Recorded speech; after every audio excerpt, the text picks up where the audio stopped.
చెప్తున్నా కానీ ఇంత తొందరగా ఇది ఈ నెలలో 2 సార్లు పంచడం జరిగింది ఒక్కొక్క. అంటే చాలా సంవత్సరాలుగా పెండింగ్ లో ఉన్న చెక్కులన్నీ కూడా ఇప్పుడు తీసుకురావడం జరుగుతూ ఉంది. అంటే ఈ ప్రభుత్వానికి ఉన్న చిత్తశుద్ధి, మాట ఇచ్చినామంటే మాట మీద ఉండడానికి, కట్టుబడి ఉండడానికి మేము కంకణబద్ధంలో ఉన్నాం. కాబట్టి అంటే పోయిన ప్రభుత్వం లాగా 3 సంవత్సరాలు 2021 నుంచి కూడా అడప 5-10 చెక్కులు. కానీ ఈరోజు ఏ మండలంలో చూసినా కూడా ఉన్న మానకొండూరు మండలంలో 100 చెక్కులు ఇచ్చినాం.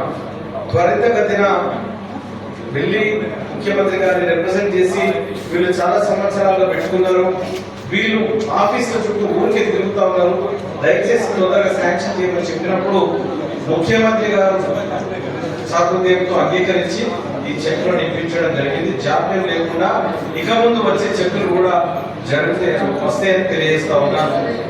ప్రభుత్వం కొంతమంది ఈ రైతు రుణమాఫీ గురించి ఇష్టం వచ్చినట్టు మాట్లాడుతూ ఉన్నారు. రైతు రుణమాఫీ 2 లక్షల వరకు 1,50,000 వరకు సక్రమంగా జరిగింది. 2 లక్షల దగ్గర కొంచెం ఇబ్బంది బ్యాంకులు కొన్ని లేక ఇండియన్ బ్యాంక్ లాంటిదో, యూనియన్ బ్యాంక్ లాంటిదో, ఇంకా కొన్ని బ్యాంకుల్లో కూడా ఈ సాఫ్ట్వేర్ అప్డేట్ కాకనో, వాళ్ళ రేషన్ కార్డు అప్డేట్ కాకనో కొంత ఇబ్బందులు ఎదుర్కొన్నాము. మేము ప్రతి ఒక్కరికి 2 లక్షల రూపాయల వరకు రుణమాఫీ చేస్తాము, తప్పకుండా చేసి తీరుతాం. కాకపోతే డేటా అవైలబిలిటీ ఆ బ్యాంకులో లేనందువల్ల, అప్గ్రేడ్ కానందువల్ల కొంచెం జాప్యం జరిగింది. దీని అందరూ కూడా మీరు గమనించాలి, ప్రజలకు కూడా తీసుకెళ్ళాలి. నిన్నగాక మొన్ననే మా ముఖ్యమంత్రి గారు చెప్పడం జరిగింది, 15వ తారీఖు నాడు సండే రోజు తప్పకుండా ప్రతి ఒక్కరికి 2 లక్షల వరకు రుణమాఫీ చేసి తీరుతానని తెలియజేస్తా ఉన్నాను. మరి ఆ ముఖ్యమంత్రి కేసీఆర్ గారు 1,00,000 రూపాయలు 10 సంవత్సరాలు తీసుకుని కూడా ప్రజల లోపల మరి ఏమాత్రం కూడా స్పందన లేకుండే.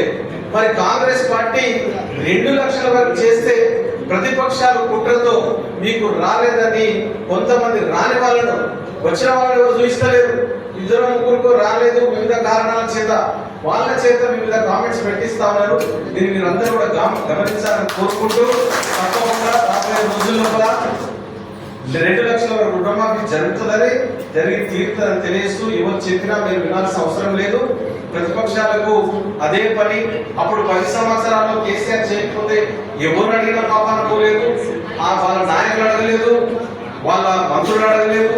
మరి ఈ రోజు మనం ఇవ్వకపోతే దాని ఏదో తప్పు చేసిన విధంగా వాళ్ళు చిత్రీకరిస్తా ఉన్నారు. మీరందరూ కూడా గమనించాలని కోరుతా ఉన్నాం. ఇది ప్రజాప్రభుత్వం.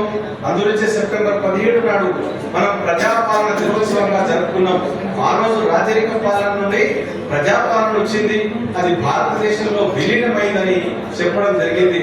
ప్రజాపాలన దినోత్సవం అంటే ప్రజల చేత పాలించబడే రాష్ట్రాన్ని మనం ఆ రోజు చేసుకున్నాం. కాబట్టి ఈ విధంగా అన్ని కార్యక్రమాలు ఏదైనా కూడా మనం చెప్పిన ప్రతిదీ కూడా, ఎన్నికల్లో వాగ్దానం చేసిన ప్రతిదీ కూడా మనం నెరవేరుస్తా ఉన్నాం. ఈ రోజు మహిళలకు ఉచిత బస్సు విషయంలో కానీ, 200 యూనిట్ల వరకు విద్యుత్ ఫ్రీ కానీ, ఆరోగ్యశ్రీలో 10 లక్షల వరకు ఇవ్వడం కానీ, ఏ సంక్షేమ పథకాలను కూడా మనం విస్మరిస్తలేము, ఇస్తా ఉన్నాం, ప్రతిదీ కూడా ఇస్తా ఉన్నాం. అదేవిధంగా అభివృద్ధి లోపల కూడా, నిరుద్యోగుల విషయంలో కూడా మరి ఇంకా అనేక అభివృద్ధి పనుల్లో ముఖ్యంగా మనం స్కిల్ యూనివర్సిటీ పెట్టినాం. ఇప్పుడు ఒక గ్రీన్ ఫార్మాసిటీ అని మన కరీంనగర్ కూడా రాబోతా ఉన్నది. ఇప్పటికి కూడా ఇథనాల్ ఫ్యాక్టరీలు ఇంతకు ముందు కలుషితం అన్నారు, ఈరోజు కలుషితం లేకుండా తీసుకొస్తా ఉన్నారు. దాన్ని కూడా మనం మొన్ననే